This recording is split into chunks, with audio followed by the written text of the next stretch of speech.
안에서 실제로 어플리케이션 5개, 웹 2개, 7개를 만들어서 전부 다 실패했습니다.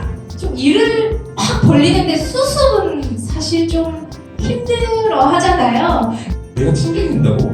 이건 있을 수 없는 일인데 해보고 안 되면 그냥 다시 내려와. 뭘 그렇게 걱정이 많아. 그 CEO한테 콜드메일이 왔어요. 나 부급 인트로라도 일하고 싶어요. 공고 없는 거 알지만 그냥 일하고 싶어요. 그때 대화가 이루어지지 않았다면, 그때 창업하지 않았다면, 그때 포닥을 안 했다면 이런 생각 진짜 많이 했었거든요. 또 자기 자랑을 하러 와주신 분들과 또 그 자랑을 들으러 여기까지 와주신 여러분들 모두 반갑습니다. 저는 오늘 행사 진행을 맡은 이서은이라고 합니다.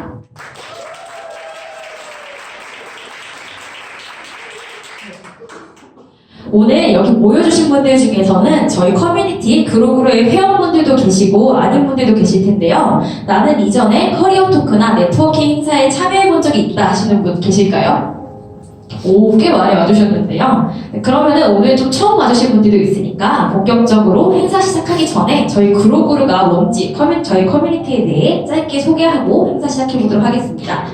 저희 성장하는 사람들의 커뮤니티 그룹으로는 다양한 산업과 직무에서 활발하게 활동하고 계시는 한 분 한 분이 모여 함께 성장하고 더욱 성숙한 자신을 만들어가기 위한 커뮤니티입니다. 저희 그룹으로는 커리어 토크, 자기개발 소모임, 네트워킹 행사 등 다양한 활동을 진행하고 있는데요. 그 중에서도 오늘 자기자랑 대회는 그룹으로 네트워킹 행사 일환으로 개최되었습니다. 그럼 대체 자기자랑 대회는 뭐냐? 좀 궁금하신 분들이 많으실 텐데요. 말 그대로 나 이런 사람이다 라고 자랑하는 대회입니다. 보통 우리가 자기 자랑을 하면 쟤 뭐야? 약간 하면서 좀 싸늘한 반응이 돌아오죠. 그렇지만 아무도 말을 안 하면 내가 열심히 한 걸 알아주지 않는 그런 삶입니다. 그래서 저희가 판을 준비했는데요. 여러분들이 얼마나 잘 살았는지를 마음껏 자랑해 주시면 됩니다. 저희가 여기 앞쪽에 앉아 계시는 총 5분의 발표자분들을 모셨는데요. 발표자분들께서는 마음껏 자신의 인생이 어땠는지 자랑해 주시고 청중분들께서는 발표자분들의 자랑을 듣고 다음 자기 자랑 때는 내가 나간다 하면서 열정을 불태워 주시면 됩니다. 저희 행사는 지금 15분부터 시작해서 지금부터 8시까지 총 5분의 발표자분들이 각각 7분 정도 발표를 진행해 주실 예정이에요. 5분의 발표가 모두 끝나고 나면 앞에서 저희가 QR코드 띄워드릴 텐데요. 그 QR코드를 통해 가장 자기 자랑을 잘했다고 생각되시는 한 분에 투표해 주시면 됩니다. 그 후로 지금 같은 테이블에 앉아 계시는 분들과 50분 정도 조별 대화 시간이 있어요. 그때 저기 뒤쪽에 있는 다과도 같이 좀 즐기면서 자유롭게 대화해 주시면 됩니다. 발표자분들께 질문 있으시면 저희 시상식 이후에 자율 네트워킹 시간에도 마련했기 때문에 그때 발표자분들과 대화 나눠주셔도 좋을 것 같아요. 50분부터는 최우수상과 대상 이렇게 총 2분을 선발하여 상품과 함께 시상식을 진행하도록 하겠습니다. 그럼 이제 많이 기다려주셨는데요. 그럼 이제 첫 번째 발표자를 모셔보겠습니다. 첫 번째 발표자는 서비스 종류만 8개, 안티프라질, 무너지지 않는 개발자 손재근님입니다. 박수 부탁드릴게요.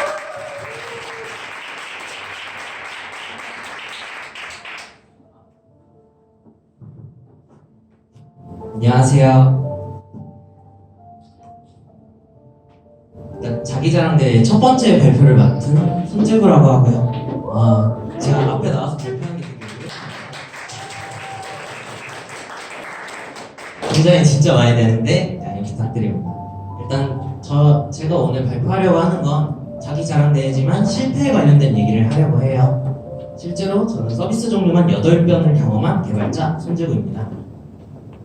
본격적으로 실패 얘기를 하기에 앞서서 2018년에 대한 얘기를 하려고 합니다. 실제로 제가 군대를 전역한 해이기도 하고 다른 사람들이 취업을 준비할 때 창업을 준비했던 해예요. 다른 친구들과 모여서 막 아이디어를 내던 중에 우리도 뭔가 할 수 있겠다 이런 마음으로 처음 시작을 한 창업이었고요. 그 안에서 실제로 어플리케이션 5개, 웹 2개, 7개를 만들어서 전부 다 실패했습니다. 브릿지 같은 경우는 실제로 저희가 할 수 있는 사업이 아니라 실패를 했고요. 은행이 아니었기 때문에 돈을 맡아줄 수 없었다라는 게 가장 큰 문제. 조임 같은 경우는 사용자는 정말 많이 모았어요.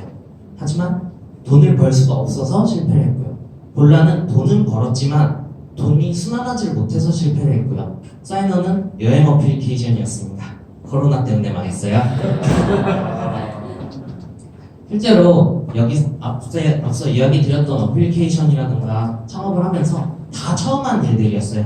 뭘 해도 잘 안 됐고 실수도 많이 했고 그렇지만 실패를 하고 나면 또 그 일들이 되게 익숙해지더라고요. 라이브 서비스는 처음이었지만 다음 서비스는 왠지 모르게 잘 되고 창업은 처음이었지만 새로운 아이템을 만들어내는 것도 다음번에 쉬웠어요.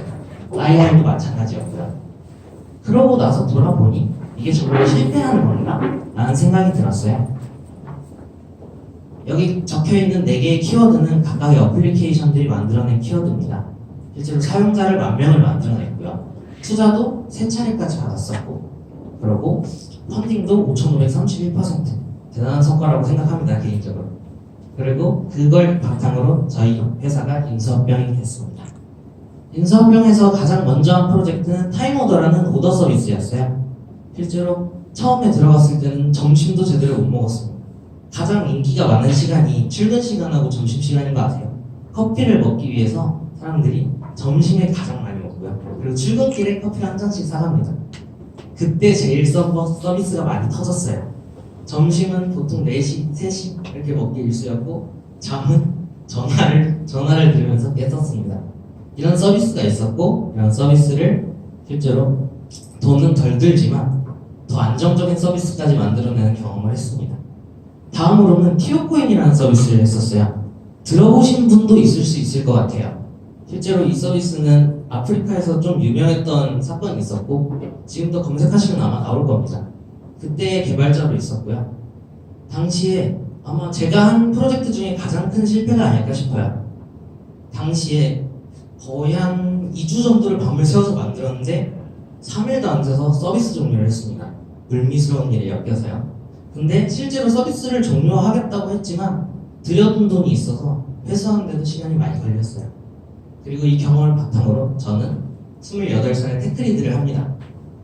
실제로 테크리드를 하면서 가장 크게 했다고 할 수 있는 건 일단 저희 서비스 전체의 서버뷰라고 하죠. 그런 걸 좀 많이 줄일 수 있었고 그리고 지금도 다른 분들이 많이 찾아주는 개발자가 되었습니다. 실제로 저는 지금은 일을 하고 있지만 얼마 전까지 백수였거든요. 다른 분들이 열심히 같이 일하자고 했어서 편하게 취직했습니다. 그리고 지금은 앞서 이야기 드린 대로 일을 하고 있는 것과 별개로 제 여자친구 아이디어가 정말 많아서 그걸 같이 만들어내고 있습니다. 지금 여기 와 있긴 한데 사실 이 얘기를 계속 드렸던 건 오늘 실패에 대한 얘기를 한다고 했었잖아요. 강호동 씨가 실제로 그런 말을 합니다. 뭔가가 일어나고 나서 남는 건 실패하고 성공이 아니라 과정과 결과라고 합니다. 실제로 어떤 결과가 나왔는지가 중요한 게 아니라 어떤 과정을 넘기셨는지 그리고 그 안에서 어떤 걸 했었는지 앞으로 어떤 일을 하실 건지 고민해 보셨으면 좋겠습니다. 지금까지 안티프레다의 순주가였습니다.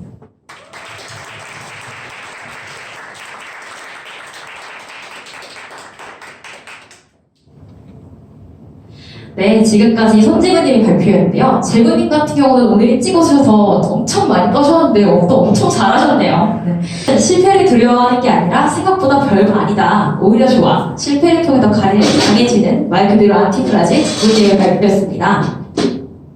네, 이제 두 번째 발표자 모셔볼게요. 두 번째 발표자는 일단 이름 벌리고 수습은 나중에 한다. 충동적 선택으로 성장하는 ENFP 슬기님입니다. 네, 박수 부탁드릴게요. 안녕하세요. 두 번째 발표를 맡은 조슬기입니다. 반갑습니다. 네, 저는 오늘 충동적인 선택과 연결고리에 관련된 이야기를 할 건데요. 그 이야기를 하기 전에 혹시 ENFP이신 분 계실까요? 손 좀 들어주세요. 오, 역시 성장 이야기하는데 ENFP가 사실 빠질 수는 없죠. 네, 저도 ENFP인데요. ENFP는 좀 호기심이 많고 창의적이고 공감 능력도 뛰어나고 이런 다양한 장점이 있는데 좀 일을 확 벌리는데 수습은 사실 좀 힘들어 하잖아요. 그 이유가 바로 이 충동적인 요 녀석 때문에 그런 것 같아요. 이 의미가 뭔가 아이디어가 딱 생각이 나면 바로 실행을 하고 깊게 생각하지 않고 실행하는 그런 면이 있는데요. 저도 좀 되게 다양한 걸 했더라고요. 슈슈케가 유행할 때는 이렇게 기타도 배워봤고, 또 보사노바 음악에 빠져가지고 삼바 합창단이라는 곳에서 합창 단원으로도 활동도 했었고, 주짓수도 했었고, 또 일하다가 중간에 영어를 좀 배우고 싶다 해서 영국에도 갔었고 다양한 것들을 했는데 사실 이 모든 선택들이 저한테 좀 돌이켜보니까 충동적인 선택들이었더라고요. 예를 들어 이런 거예요. 어느 날 친구가 저한테 이모티콘을 주는데 저도 그릴 수 있을 것 같은 거예요. 그래서 어떻게 하면 되냐 했더니 아이패드가 있으면 좀 더 하기 쉽다. 그래서 당장 아이패드부터 일단 삽니다. 그리고 그 토스터 마스터즈라고 영어 스피치 클럽이라고 있어요. 여기에도 물론 한국인들이 같이 하는 모임도 있지만 저는 또 원어민들이 많은 곳을 일부러 찾아가요. 영어 그래도 매주 일주일에 한 번 보면 영어 실력이 늘지 않을까? 뭐 이런 기대감에. 그리고 이제 여러분 다 공감하실 수도 있지만 코로나 전에 이제 막 부동산 엄청 뛰었잖아요. 저도 이제 부포자가 되면서 그냥 나에게 투자하자 하면서 충동적으로 또 MBA까지 진행하게 됩니다. 그러면 제가 아이패드를 샀잖아요. 성공했을까요? 이모티콘? 하다가 생각보다 장벽이 너무 높고 어렵더라고요. 그래서 이것저것 하다가 제가 우연히 아이들의 그림을 이렇게 디지털라이징해서 에코백을 만드는 개인 프로젝트를 했었는데요. 이게 반응이 좋아서 그 서울재활병원에 연결이 돼서 아이들의 그림을 이렇게 에코백으로 만들어주는 그런 외부 전문 강사로도 활동을 했었고, 그리고 여기 보이시죠? 제가 이 아이패드로 이렇게 동화책도 만들었습니다. 진짜 대형 서점에 가면 판매하니까요. 궁금하시면 한번 검색이라도 좀 해주세요. 그리고 올해는 이제 올 초에는 친구들과 이렇게 그리고 토스터 마스터즈에서 제가 2년 정도 이렇게 멤버로서 활동을 했는데요. 영어 실력 물론 좀 늘긴 했어요. 근데 사실 가서 거의 원어민들이 이야기하니까 50%는 항상 못 듣고 돌아오거든요. 근데 그랬던 어쨌든 그런 경험들이 제가 스피치를 하면서 어떻게 무대를 사용을 하고 어떻게 관객과 눈빛을 맞추고 이런 걸 좀 배웠던 것 같아요. 그래서 작년에 저희 회사에서 ESG 관련해서 이제 경제 PT가 있었는데 그때 제가 프레젠테이션을 했고, 여기 으뜸상 보이시나요? 여기 1등이라는 거거든요. 그래서 저희 팀이 1등을 했던 경험도 있습니다. 그리고 MBA를 제가 작년 여름에 이제 졸업을 했어요. 그래서 멋진 곳으로 이직을 했냐? 아니요, 여전히 그 회사 다니고 있고요. 그 대신 그 앞서 제가 했던 그 아이들의 그림을 디지털라이징을 해서 에코백을 만들고 했던 그런 아이디어를 바탕으로 해서 현재는 지금 제 아이디어에 공감해주는 친구들을 만나서 이렇게 어플을 만들고 있고요. 이 어플이 아마 지금 3월 목표로 출시 목표로 지금 열심히 사이드 프로젝트로 진행을 하고 있고, 또 책을 만들었던 경험이 토대가 돼서 현재 이제 저희 대학원 원우님들과 함께 이제 MBA를 고민하고 있는 분들에게 조금이라도 도움이 될 수 있는 그런 글을 하고 있고, 글을 적고 있고 4월에 출판 예정으로 저희 지금 열심히 작업 중이고, 이번 주에 저희가 이제 표지 사진도 찍었습니다. 여러분, Life is C라고 하는데요. 이 C가 뭔지 아실까요? 긴 빠진다, 그죠? 네, 초이스는 안 돼. 어떤 분은 이거를 치킨이라고 하더라고요. 치킨도 중요하긴 한데, 인생은 선택의 연속인 것 같아요. 그 속에서 우리가 이제 어떤 선택을 하든지 그 안에 아까 재구님께서도 말씀하셨듯이 행동을 하면은 제 안에 그게 남아있는 것 같아요. 저는 사실 많은 선택을 했지만 제가 막 뚜렷한 결과를 내지 못해서 되게 절망의 시간을 보낸 적도 있는데요. 지금 생각해보면 내 안에 그 과정들이 남아서 또 내가 요리조리 연결을 해서 많은 걸 또 다양하게 할 수 있었던 것 같아요.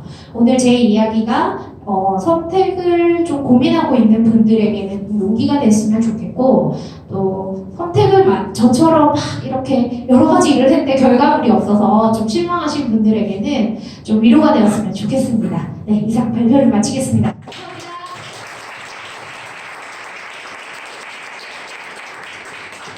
아, 감사합니다. 인생은 치킨이었군요. 저도 MBTI T 성향을 가진 사람으로 좀 많이 공감되는 내용이었는데요. Fake it till you make it 이라는 말이 정말 잘 어울리는 PD님을 발표했습니다. 네, 이제 다음 발표자분들을 소개해 드릴게요. 벌써 나가시네요. 제약회사 최연소 팀장의 인사이트, 불안정함 속에서 성장을 촉구하는 열정가 장현수님이십니다. 박수 부탁드릴게요. 장현수입니다. 저 주제는 요거고요. 처음에 팀장이라는 직책을 맡았을 때 느꼈던 감정이고요. 뭐 여기 계신 분들 중에는 리더로서 가거나 아니면 리더를 준비하시는 분들 혹은 먼 나라 얘기라고 생각하시는 분도 있을 텐데 한번 공감하는 자리를 가졌으면 좋겠어요. 편히 들으시면 될 것 같습니다. 네, 아이스 브레이킹으로 그냥 제가 살았던 과정을 짧게 한번 설명을 드릴게요. 저는 올해 만 37살이고요. 저는 어렸을 때 이사를 정말 많이 다녔어요. 왜냐하면 저희 아버지는 군인이셨거든요. 저는 원래 태어난 곳은 경상도 창원이에요.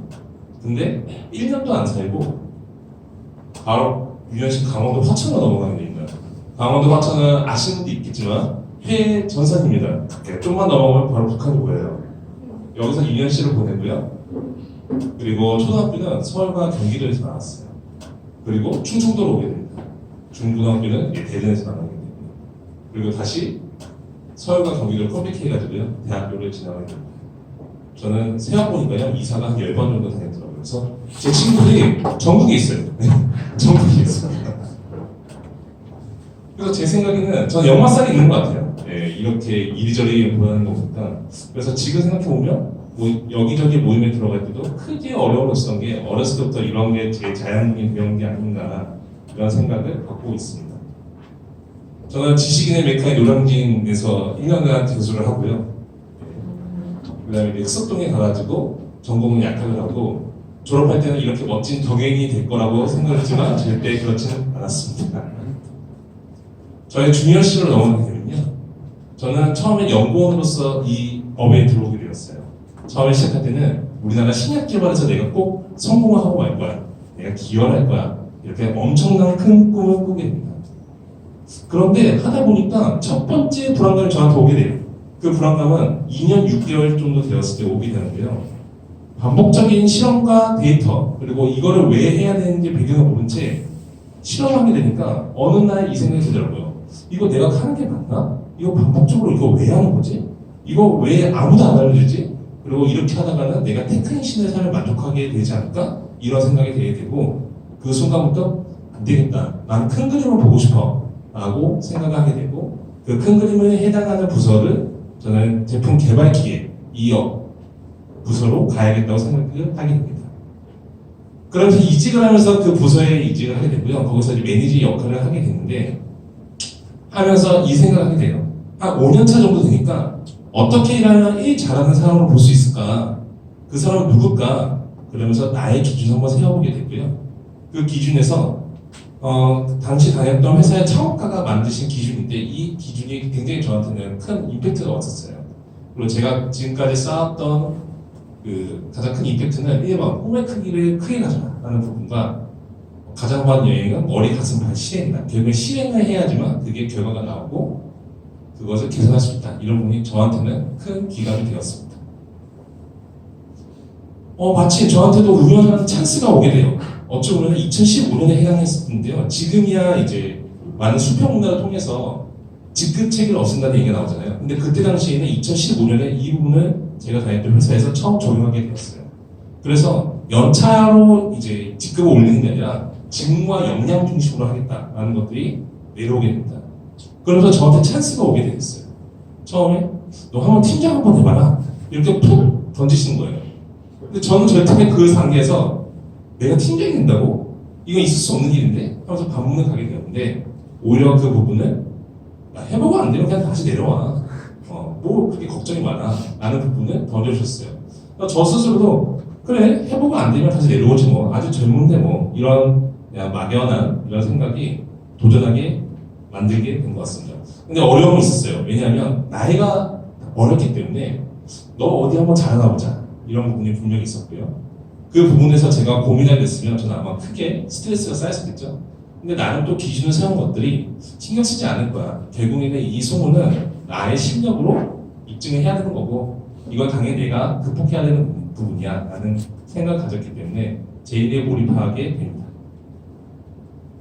근데 이 단계에서 두 번째 불안감이 와요. 저는 제품 개발 팀에 있었는데 사실 연구소에서 제품 개발팀은 어느 정도는 갈 수 있는 트랙이라고 봤는데 저한테 이런 챌린지가 오게 됩니다. 야, 네가 제품 개발한 그 제품이 시장에서 어떻게 팔리는지도 모르고 세일즈가 어떻게 연결되는지 모르는데 그게 해야 돼. 네가 제품 개발 팀에서 가져가야 될 역량이냐? 결국에는 시장에서 어떻게 팔리는지를 봐야 되는 거 아니냐? 이런 챌린지가 오게 되고요. 굉장히 고민하게 됩니다. 위에 선배들을 봤을 때는 여기서 그냥 꾸준하게 가는 거였는데 나한테 이런 챌린지라서 나는 어떻게 해야 되지? 막막한 고민이 왔는데 결국에 여기서도 이건 변화가 필요하겠구나 순간이 오게 됐고요. 저는 마케팅을 모르면 난 도태되고 말겠구나 라는 생각을 하게 됩니다. 저는 사실 좌뇌 인간이거든요. 근데 마케팅은 아시겠지만 약간 문의적인 부분도 있잖아요. 그래서 그런 부분에서 노력을 하게 되고 이러이러한 도서와 이러이러한 자격증 부분을 공부하게 되고 팀을 피봇하게 돼서 개발팀에서 마케팅팀으로 전환을 하게 됩니다. 자, 근데 이런 부분이 저한테 또 세 번째 불안하게 만들 수 있는 기회 혹은 문제점을 가져오고 있는데요. 단순히 제품 개발을 머무르지 않고 이거 한번 신사업을 해봐 라고 과제가 떨어지게 됩니다. 근데 지금까지 쌓았던 어떤 그런 경험들이 이제는 간단해진 거죠. 할 수 있을 것 같은데 해서 저의 경험과 팀원들의 조합으로 이 신사업을 잘 할 수 있게끔 만들어주고요. 근데 네 번째 불안감이 오게 돼요. 제가 이제 10년이 되었다 보니까 이거 회사 생활 10년인데 앞으로 나이 10년은 뭐가 될까? 그런 고민이 다 생기게 되고 어찌 보면 지금 나이, 제가 이제 30대 후반이 되다 보니까 내가 선택할 수 있는 라스트 찬스가 지금 단계이지 않을까? 이거 오게 되고 내가 지속 성장을 하려면 지금의 업종에서 계속 있는 게 아니라 뭔가 새로운 옷을 입어 입는 게 필요하지 않을까? 라고 고민을 하게 됩니다. 네, 인베스터. 제가 그런 부분이 왔을 때 저는 제조업에 있었기 때문에 그 제조업에서 탈피하기 위해서는 어쩌면 금융업을 통해서 제조업을 바라보는 관점을 가지면 좋을 것 같다 해가지고 저는 투자자의 길로 가게 되고요. 저는 선을 넘게 됩니다. 지금 이제 벤처 캐피탈에 있는 속해 있으면서 이제 여기서 새로운 신사업에 대한 발굴과 기업에 대한 발굴을 하게 되고요. 그런 과정에서 아무래도 투자자 관점이다 보니까 기존에 해왔던 그 관점에서는 더 필요한 역량들이 결국엔 평가하는 업무 그리고 종합적으로 그 회사가 잘 돌아가게끔 할 수 있는 어드바이저 할 수 있는 역량이 필요하기 때문에 이런 학위도 도전하게 됩니다. 그래서 저도 이제 지금 계속 고민사항입니다. 앞으로 나에게는 뭐가 될까? 그동안 그 부분이 기존에 제 안에 결정되면 이제는 여기 계신 모인 여러분들과 같이 관계소에서 그 기회를 찾지 않을까라고 생각하고 있습니다. 제가 정말 좋아하는 인생책인데요. 왜 이러는가 이 부분이 있습니다. 결국에 일을 할 때 그 목적성에 있어서도 고민하게 되잖아요. 저자는 이렇게 얘기하더라고요. 일은 고난을 치료하는 완벽 통치입니다.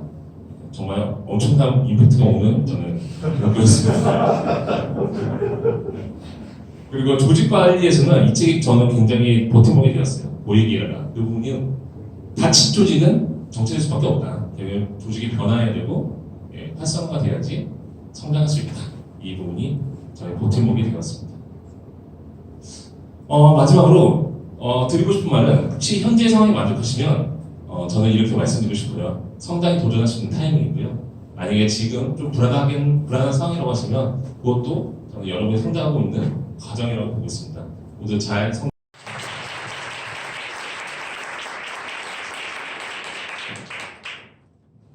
네, 지금까지 현수님의 발표였습니다. 저기 나와 있는 지식인의 메카 저도 다녔었는데요. 그리고 이나모리 가조의 책 또한 저도 저의 인생책입니다.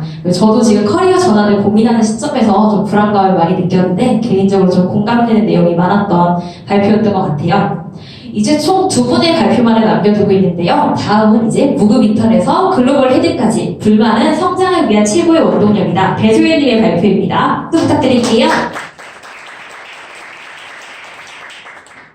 안녕하세요. 지금 컨텐츠 헤드로 일을 하고 있는 배소연이라고 합니다. 저는 사실 매일매일 불만을 품고 살아가는 사람인데요. 근데 제가 이 불만이라는 것을 어떻게 인정을 하기 시작했고, 그리고 이것을 제 성장의 원동력으로 삼게 되었는지 지금부터 말씀드리도록 하겠습니다.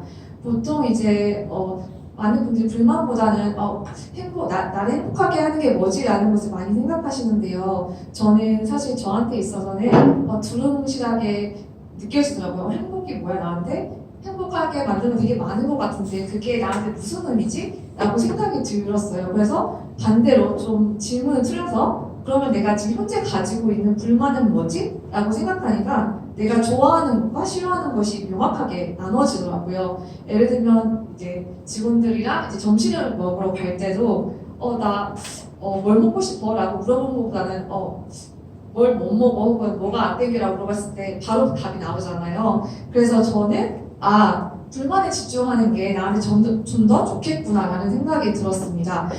제가 다녔던 회사 중에는 이제 한국식 수직 문화가 되게 강한 곳이 있었어요.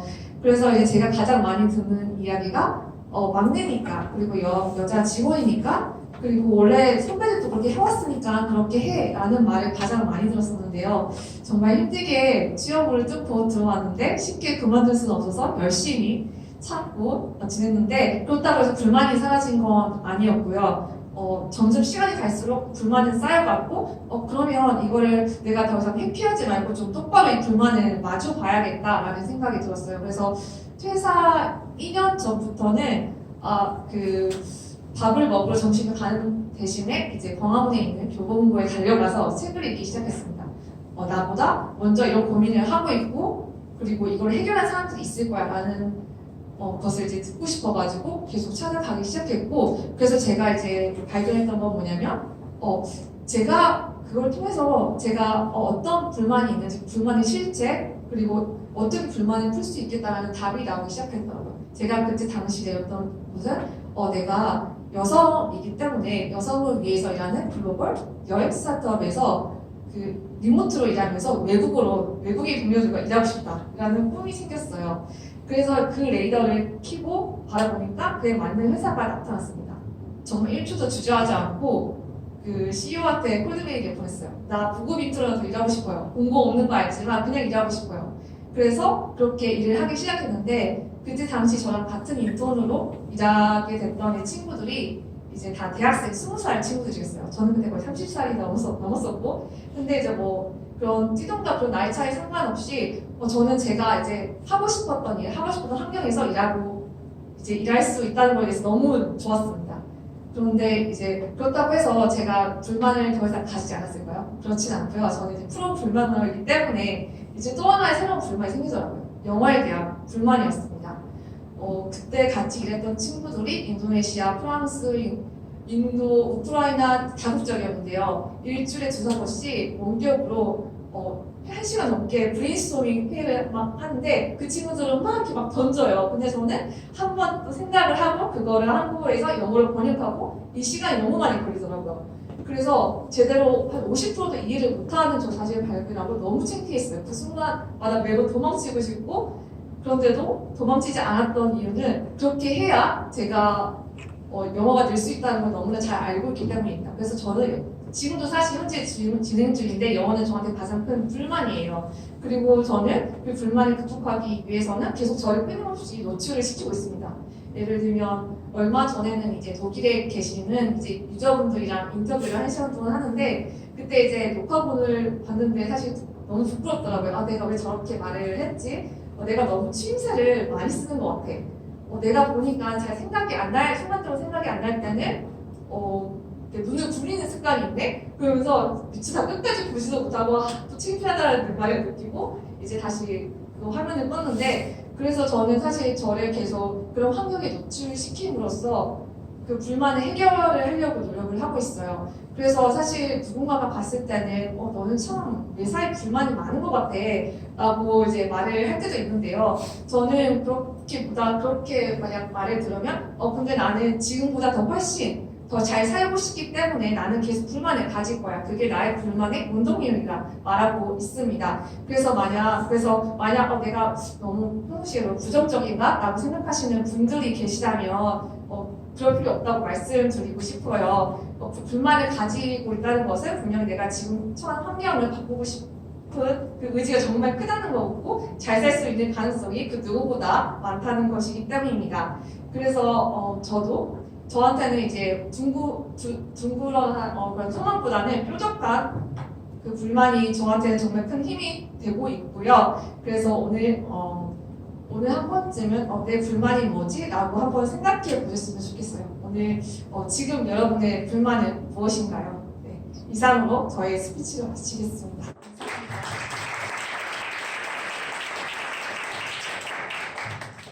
네, 불만은 성장을 위한 최고의 원동력이다. 저 또한 프로 불만러로 농민봉기라는 별명을 갖고 있는데요. 현재 주어진 상황에서 문제를 직시하고 해결해가 성장하는 소혜님의 발표 잘 들었습니다. 이제 마지막 발표자가 나왔는데요. 3번의 실패 후 비로소 자신의 꿈을 꾸고 매일 꿈을 이뤄가는 드리머 김경환입니다. 박수 부탁드릴게요.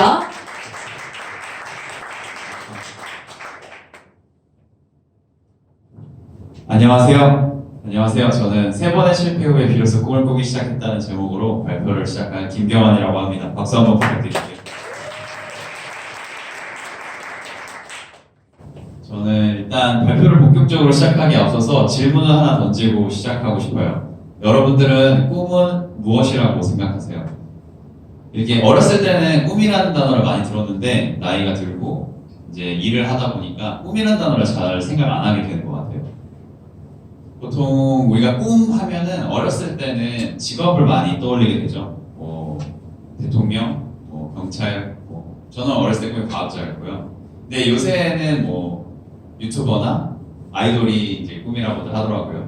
그리고 고등학교쯤 가면 고등학교 때 좋은 대학 입학하는 게 꿈이 되기도 하고 대학생이 되면 취업하는 게 꿈이 되고 취업 후에는 또 더 많은 돈을 버는 게 꿈이 되는 것 같아요.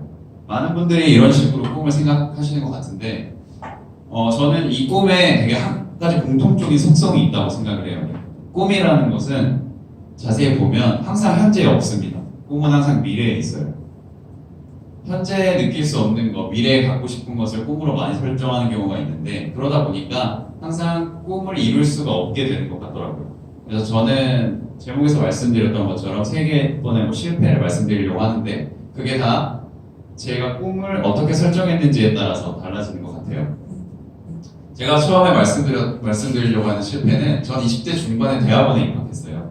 그 대학원에 입학할 때는 제 꿈이 취업이었습니다. 좋은 곳에 취업하고 싶어서 대학원에 가야 좀 더 좋은 곳에 취업할 수 있지 않을까라는 생각으로 갔었는데 한 5년 동안 대학원에 있으면서 별로 돈도 모으지 못했고 근데 친구들에 비해서 자존감도 많이 낮아졌고 스트레스도 많이 받고 이래서 대상포진에 걸리면서 많이 힘든 시간을 보냈었습니다. 그래서 그때 도망가듯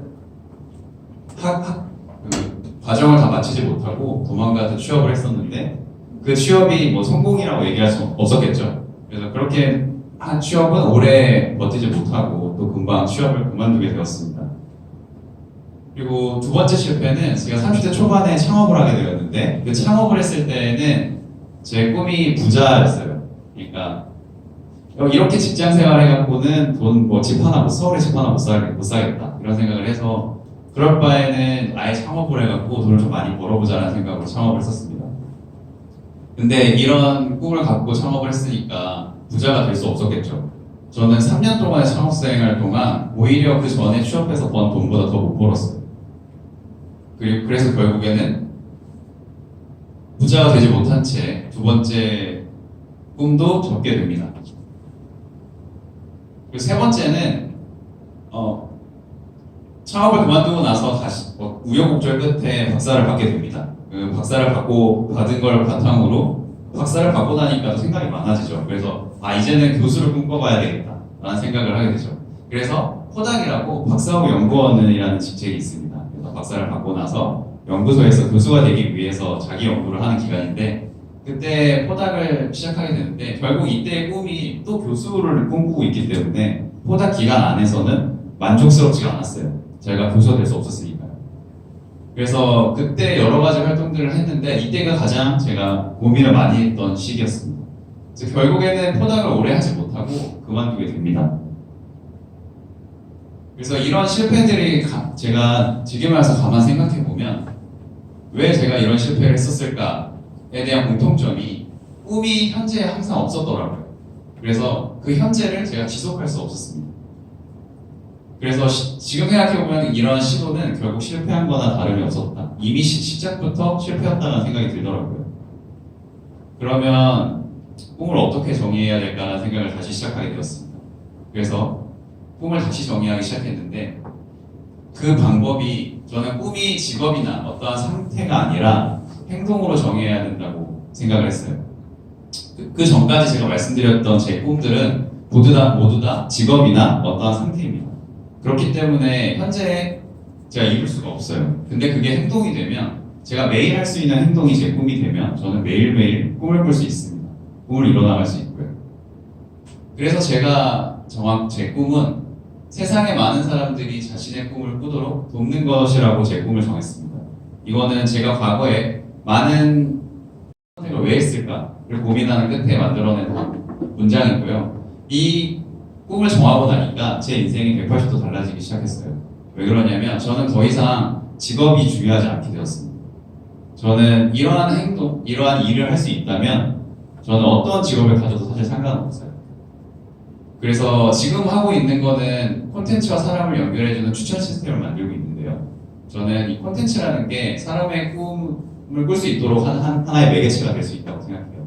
그래서 이런 콘텐츠와 사람을 연결시켜주는 건 결국 저는 개인의 꿈을 꿀 수 있도록 도와주는 일을 하고 있다고 생각이 들고, 그래서 저는 매일 하는 일이 제 꿈을 매일매일 이루어주고 있습니다.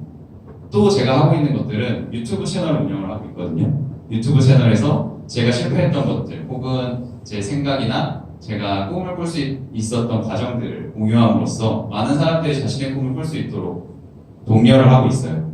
그리고 오늘 같은 이런 강연에 참가해서 여러분들 앞에서 이야기하는 게 제 꿈을 위해서입니다. 그래서 이러한 행동들을 하다 보면 저는 결국 하루하루를 행복하게 살게 되더라고요. 그래서 오늘도 저는 집에 가서 자면서 아 오늘 행복했다 이러면서 잘 것 같아요. 그래서 주변에서 어느 순간에 이런 걸 물어보는 분이 있었어요. 혹시 돌아가고 싶은 순간이 있느냐 라고 물어보시는 분들이 있는데 저는 예전에는 굉장히 많았습니다. 제가 대학원을 입학했을 때 그때 대학원에 입학하지 않았다면, 제가 창업을 했을 때 그때 창업하지 않았다면, 제가 포닥한다고 했을 때 아 그때 포닥을 안 했다면, 이런 생각 진짜 많이 했었거든요. 근데 지금은 이런 과거로 돌아가고 싶은 순간이 있냐고 물어보면 저는 없다고 대답합니다. 왜냐하면 지금 제가 하루하루를 행복하게 보내고 있고 하루하루를 만족스럽게 보내고 있기 때문에 지금의 제가 있었다는 건 과거의 선택들이 모여서 결국 제가 저를 만들었기 때문에 과거의 선택이 바뀌었다면 지금의 제가 없겠죠. 그래서 그렇게 생각한 순간부터 오늘이 소중하고 오늘 하루하루가 되게 즐겁더라고요. 그래서 제가 궁극적으로 이 자리에서 여러분들한테 이렇게 얘기를 하는 이유는 저는 여러분들의 꿈이 무엇인가요? 이 질문을 하고 싶어서이었습니다. 여러분들의 꿈이 무엇인가요? 여러분들의 꿈을 행동으로 정의해봤으면 좋겠어요.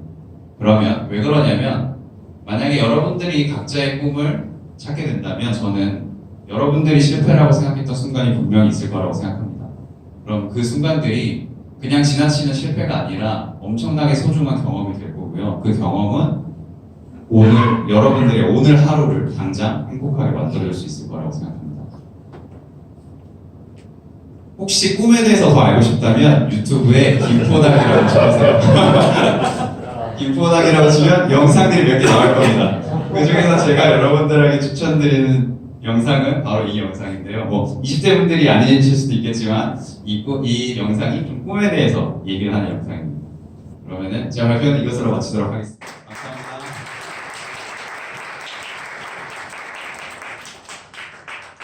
네, 올리버, 김포다, 베릭 등 많은 이름으로 자신의 꿈을 그리고 다른 사람의 꿈도 그릴 수 있도록 도와주시는 드리머 경환님 발표 잘 들었습니다. 네, 지금까지 무너지지 않는 개발자 손재근님, 일단 시작하고 나중에 수습한다 조슬기님, 불안정함 속에서 성장을 추구하는 열정가 장현수님, 불만은 성장에 위한 최고의 원동력 배소연님, 그리고 마지막으로 꿈을 이뤄가는 드리머 김경환님까지 총 5분의 발표를 들었는데요. 각각 발표자분들의 개성이 참 돋보였던 것 같습니다. 앞에 보이는 QR코드 접속하셔서 가장 큰 인사이트를 줬다고 생각되는 우수 발표자 한 분 뽑아주시면 됩니다. 그리고 투표가 끝나고 나면 지금 같은 테이블에 앉아 계신 분들과 같이 조별 대화를 해주시면 됩니다. 발표자분들 발표 듣고 어땠는지, 여러분의 삶과 커리어는 어땠는지, 앞으로 어떻게 하고 싶은지 등 자유주제로 대화해주시면 됩니다. 그럼 지금부터 50분까지 조별 대화 시간 마음껏 즐겨주세요. 감사합니다.